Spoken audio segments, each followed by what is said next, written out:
$2 billion bill. It's eye-watering.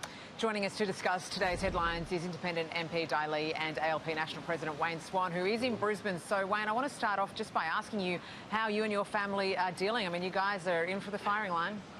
Well, we're all dressed up and nowhere to go because this has been coming for a couple of days. So like many other Brisbaneites, we've done the sandbags, we've locked everything down. Queenslanders are pretty resilient, and particularly in the southeast, this will be almost the third year in a row where we've had a substantial threat. So I think we're well prepared. I note that it's changed course and is heading north now, so maybe the immediate threat to Brisbane is no longer there. Yeah, I guess hopefully there isn't complacency that sets in now because it is delayed, but we sure know that insurers are preparing for the worst here. Di? Oh, look. Yeah, that's a good thing. That's good. Thank you, Swanee. But how are insurers preparing? Oh, look, I think that I've talked about the increased cost of insurance for the last 3 years, and I think this is going to add a lot. Obviously, as insurance, obviously with natural disaster, it's going to go on. It's going to add to our insurance premium. I feel so much for those that's kind of preparing at the moment in Brisbane and northern New South Wales. But of course, they'll add to our cost of living, cost of insurance is going to go up. And I know that in Fowler, many people are not taking out insurance. So this is going to be a real hit to the pocket for many families, I have no doubt, across the country and in particular in Western Sydney, Southwest Sydney, where people are struggling at the moment with the cost of living.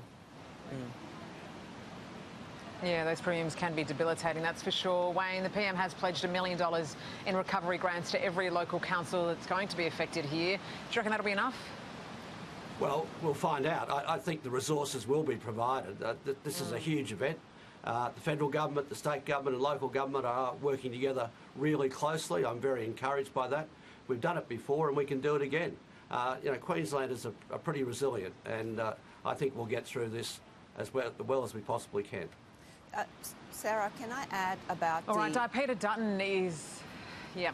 Can I add about insurance? I think that our state government and federal government can do something when it comes to bringing down insurance costs and looking at the levy, all of this that's added, added tax to the insurance. So I think immediately, I would call on both federal and state to look at how they can bring down the insurance costs for insurers. I believe this is critical time for many in our communities.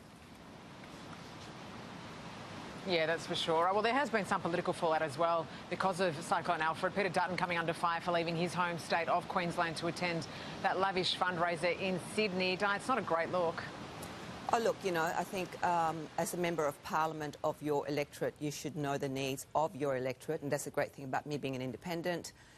You understand the needs and you choose, at a time of crisis, to be in your electorate, I suppose. But I suppose as a leader, Prime Minister, opposition leader, you are splitting time between many electorates, and it's election time after all. So, of course, everybody's going around fundraising.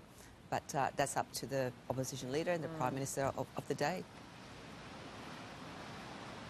Yeah, well, we also know that he is now back in Brisbane. But, Swanee, I guess it's interesting. The PM didn't quite answer this question yesterday. Could it be a pretty bad look if he does call an election on Sunday? Do we push it out? What do you reckon the best call is here?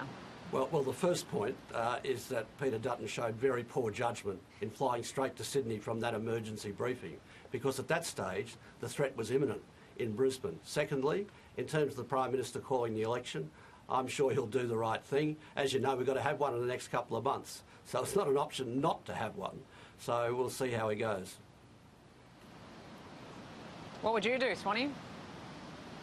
Well, I think we've got to see what happens with the cyclone. As you've seen this morning, it's turned north now. So it could be a matter of days before we know how it goes. It could strengthen, although the forecasts this morning are suggesting that it's weakening. So we've just got to see what the weather does. We're in the hands of a very unpredictable bunch of circumstances here.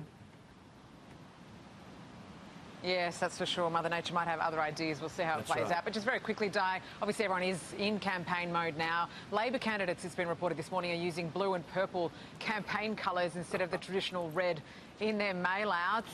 What do you reckon's behind that? Are they feeling threatened by independence like you? Oh, look, you know, that's the great thing. Obviously, the independence of movement is rising across the country, including in safe Labor seats. So, you know, it is a compliment that they are, you know, copying independence, even in names, in colours, in branding. Oh, so dear. it's wonderful to see that.